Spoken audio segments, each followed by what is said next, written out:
आपली संस्कृती, आपले संस्कार सदा राहू दे आपल्या सोबत। भारताच्या महान ग्रंथांचे आणि काव्यांचे संपूर्ण संकलन सबस्क्राइब करा तिलक।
भिक्षां देहि।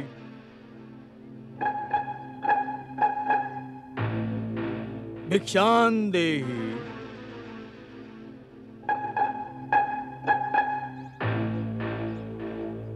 भिक्षां देहि। भिक्षां देहि। भिक्षां देहि। प्रणाम मुनिवर। कल्याण असो देवी। आम्ही खूप दुरून आलो आहोत आणि भुकेले आहोत। तुझी कुटी पाहून या आशेने इथं आलो आहोत की आम्हाला काही अन्न मिळेल। अवश्य मुनिवर, आपण इथेच थांबा, मी आपल्यासाठी थोड्याच वेळात भोजन घेऊन येते। देवी, आम्ही प्रवासानं दमलो आहोत, आम्हाला विश्रांतीची गरज आहे। क्षमा करा, यावेळी माझे पती कुटीत नाही आहेत, म्हणून मी आपले स्वागत नाही करू शकत। परंतु कृपा करून आपण तिथेच थांबा, मी आपल्यासाठी भोजन आणते।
माझी आपणास विनंती आहे, कुठल्याही परिस्थितीत रामदादा येईपर्यंत तुम्ही एकही पाऊल या रेषेच्या बाहेर काढू नका। मुनिराज, मी आपल्याकरता भोजन आणलं, इथे घ्यावे?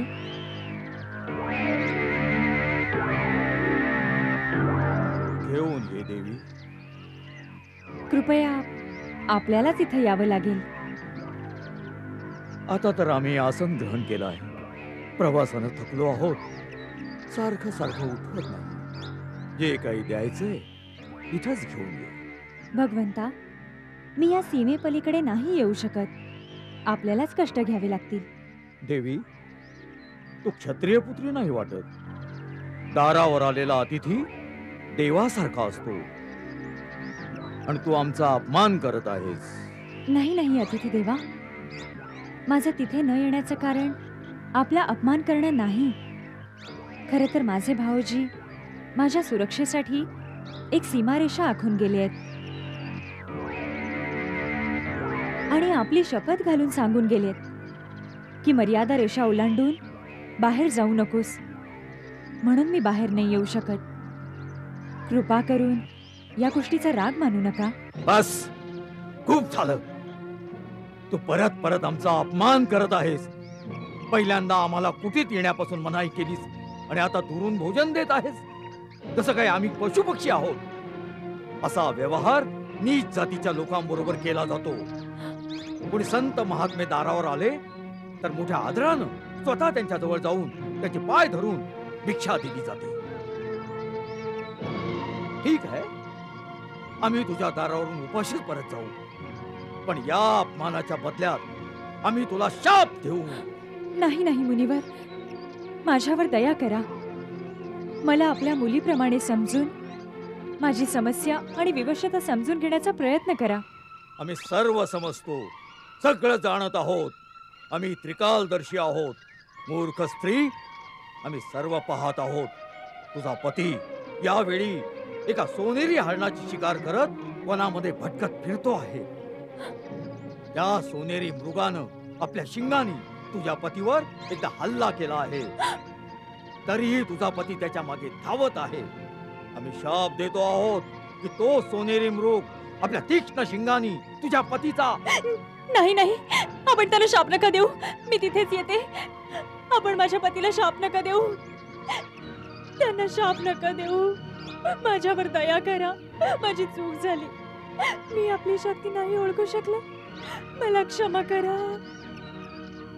जा मुली, आम्ही तुला क्षमा केली आहे. आम्ही तुझ्यासारख्या सुंदर स्त्रीचे अश्रू नाही पाहू शकत.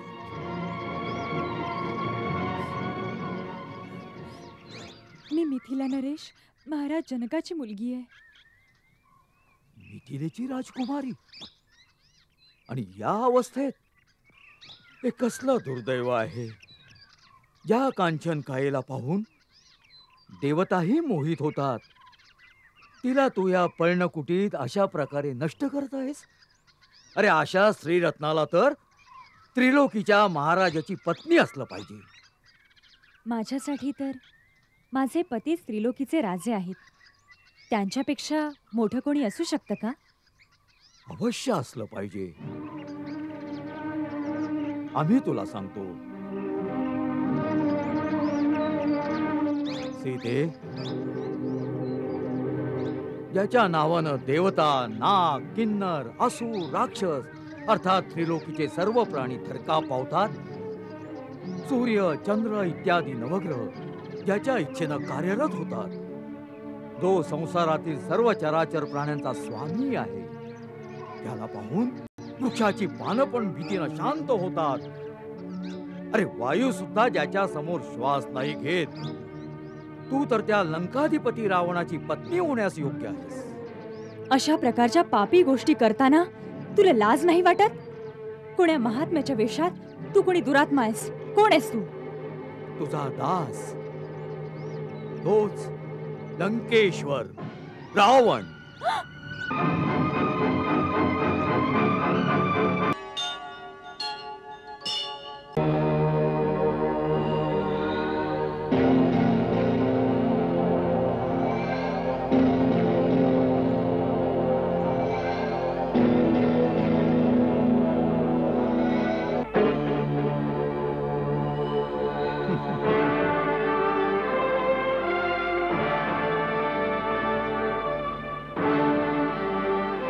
ऐकलंय की तुला प्राणत्याग करायचा आहे, परंतु तुझे प्राण घेऊन जायला यमदूतच काय, स्वतः यमराज पण आमच्या परवानगीशिवाय इथं नाही येऊ शकत. तू तेव्हाच मरशील जेव्हा लंकेशाची इच्छा होईल. सुंदरी, तू अजूनपर्यंत रावणाची ताकद नाही ओळखलीस. ज्या शक्तीची तू घमेंड करीत आहेस त्या शक्ती तुझ्या या अशा पापकर्मांमुळे कलंकित आणि भ्रष्ट झाल्या आहेत. फक्त शक्तीच नाहीत तर या प्रत्येक शक्तीचं वरदान देणारे ब्रह्मा आणि शिव सुद्धा तुझ्या या पापांमुळे कलंकित झाले आहेत. लक्षात ठेव, जेव्हा जेव्हा शक्ती भ्रष्ट होते आणि तिच्या देवता कलंकित, तेव्हा त्या शक्तीत ताकद राहत नाही. सत्य एकटं असलं तरी सर्व भ्रष्ट शक्तींची अपार सेना त्याच्या पुढे पराजित होत असते. तू आतापर्यंत फक्त देवतांना पराजित केलं असशील ना? एका पवित्र पतिव्रता स्त्री सत्याच्या सामर्थ्याशी तुझा सामना नाही झाला. अहंकारी मूर्खा, तू पापवृत्तीने एकदा तुझ्या या पापी हातांनी माझ्या शरीराला स्पर्श केलास. हाच तुझा दोष तुझ्या नाशाला पुरेसा आहे. माझ्या शूरवीर आणि धर्मपरायण पतीचे विषारी बाण निश्चितच तुझा समूळ नाश करतील. आपल्याच राज्यातून काढून टाकलेल्या आणि वणवण भटकणाऱ्या त्या वनवासी भिक्षुकाची आशा करणं सोडून दे. एका निष्पाप बालिकेप्रमाणे एका भिकाऱ्याचं स्वप्न पाहू नकोस, जे कधीही सत्य होणार नाही. स्वप्न पाहायचं असेल तर लंकेची सम्राज्ञी बनण्याचं, जे साकार होण्यासाठी फक्त तुझ्या होकाराची गरज आहे. तिन्ही लोकीच्या सुंदर्या आपल्या हृदयात हे स्वप्न बाळगून आहेत, परंतु तू इतकी भाग्यशाली आहेस सीते की स्वतः त्रिलोक विजयी रावण तुझ्या समोर प्रेमाची भीक मागण्यास उभा आहे. जे मस्तक तिन्ही लोकात कधी कुणापुढे नमत नाही, ते मस्तक तुझ्या चरणी झुकलं आहे. अगं, तुझ्या फक्त हो म्हणण्याने तू या अपार वैभवाची, असंख्य राक्षसी सेनेची, लंकेची देवदुर्भ संपत्ती आणि स्वतः लंकेश्वर रावणाच्या हृदयाची स्वामिनी होशील. वैभव, शक्ती, संपत्तीच्या मोहात पडून जी स्त्री आपला पतिव्रता धर्म विसरेल, यासारखं दुसरं पाप असूच शकत नाही. माझ्यासाठी ते माझे वनवासी वीरच तिन्ही लोकातील संपत्तीपेक्षा अधिक मौल्यवान आहेत. त्या महान पुरुषोत्तमाच्या समोर तू मला एक भेकड, तुच्छ पशु वाटतोस, जो चोराप्रमाणे येऊन एका असहाय्य अबलेला कपटाने पळवून आणलास. धिकार असो तुझा, तुझ्या ऐश्वर्याचा, वैभवाचा, तुला जन्म देणाऱ्या मातेचा, तुझ्या पूर्वजांचा, तुझ्या कुळाचा धिक्कार असो. एकदा नाही 1000 वेळा धिक्कार असो. इतकी घमेंड तुझ्या पतिव्रता धर्माची? ही घमेंड मी आत्ताच या क्षणी तोडून टाकतो. तुझ्या सौंदर्याने, आपल्या कामबाणाने आम्हाला घायल केलं होतं, म्हणून एका खऱ्या प्रेमीप्रमाणे मी तुझ्याकडे प्रेमाची भीक मागत होतो, पण तू या आदराच्या लायकीची नाहीस. लंकेमध्ये लंकापतीची इच्छा जर स्वेच्छेने पुरी करत नाही, तेव्हा लंकापती स्वतः स्वबळावर ती इच्छा पुरी करून घेऊ शकतो. आज तुला आम्ही लंकापतीची पत्नी होण्याचं सौभाग्य जरूर प्रदान करू. ओठ, चल माझ्या बरोबर. सावधान पापी, या पात्याला ओलांडण्याचा प्रयत्न करू नकोस.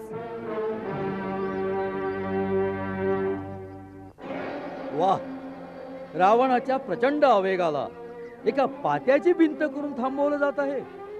गवताच्या एका पात्याला शस्त्र बनवून त्रैलोक्य विजयी रावणाशी युद्ध करशील? सुंदरी, कामदेव फुलांच्या बाणांनी पुरुषांचं हृदय घायल करतो. तू या पात्याच्या बाणानं रावणाचा वध करू इच्छितेस? तू सत्य कथन करत आहेस रावण. हे पात नाही, हे एक धर्मपरायण स्त्रीच्या शील आणि सत्याचा अग्निबाण आहे. या सीतेच्या सतीत्वाची अभेद्य भिंत आहे. एक सती आणि परपुरुषामध्ये एका पात्याची भिंत पण पुरेशी असते. जर मी मन, वचन, कर्माने माझ्या पतीवर अत्यंतिक प्रेम केलं असेल, तर हे स्त्री धर्माची मूर्तिमान देवी माता अनुसूया या पात्याला पार करता क्षणी हा पापी जळून खाक होऊ दे. किती सुंदर नाटक आहे सीते. हे लहान मुलांसारखं नाटक सोडून दे आणि स्वतः उठून माझ्याबरोबर चल, नाहीतर तुझ्या केसाला धरून आम्ही तुला खेचत घेऊन जाऊ. तलोड. सावधान रावण, नलकुबेराचा शाप आठव.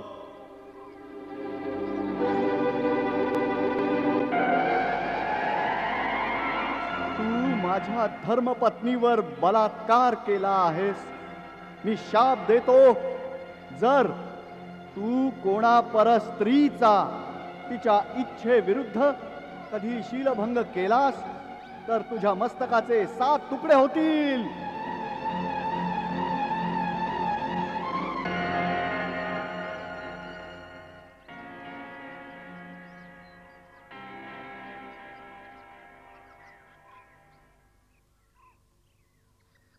सीते, मी तुझ्यावर इतकं प्रेम करतो की तुझ्यावर हात नाही उगारू शकत. आणि जिला लंकेची सम्राज्ञी बनवायचं आहे तिला असा आपल्या दासदासींसमोर अपमानित नाही करू शकत. आज नाहीतर उद्या तुला माझं म्हणणं ऐकावंच लागेल. म्हणून आज आम्ही तुला सोडून देतो आणि 1 वर्षाचा कालावधी देतो. स्वतः स्वखुशीनं आमच्या अंतःपुरात ये, नाहीतर आमचे रसोईये सकाळची न्याहारी बनवण्यासाठी तुझ्या शरीराचे तुकडे तुकडे करून टाकतील. तुम्ही सर्व सावधान राहून सीतेचं रक्षण करा. कोणीही पुरुष अथवा स्त्री आमच्या परवानगी शिवाय सीतेला भेटू शकत नाही. यांना मोती, माणिक, सोनं, वस्त्र, अलंकार ज्या वस्तूची इच्छा असेल ते लगेच देण्यात यावं, ही आमची स्पष्ट आज्ञा आहे. सीता तुमची भावी महाराणी आहे. तेव्हा जो कोणीही जाणून बुजून वा चुकून विदेह कुमारीशी अप्रिय बोलणं करेल तर आम्ही समजू त्याला आपले प्राण प्रिय नाही.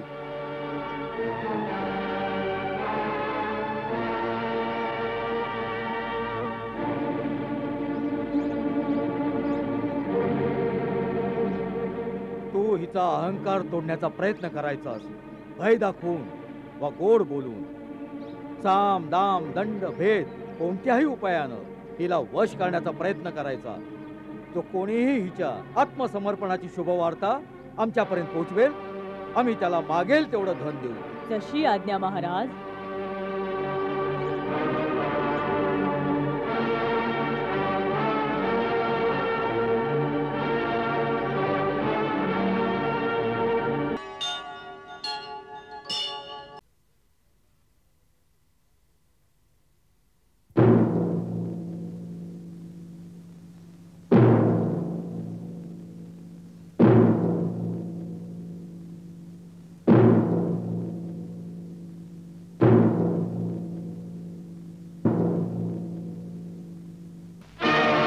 वीर मकराक्ष, तू तर वीराप्रमाणे रणभूमीवर आपले प्राण गमावून गौरवानं मस्तक उंच करून त्या लोकात आपल्या पित्याकडे निघून गेलास.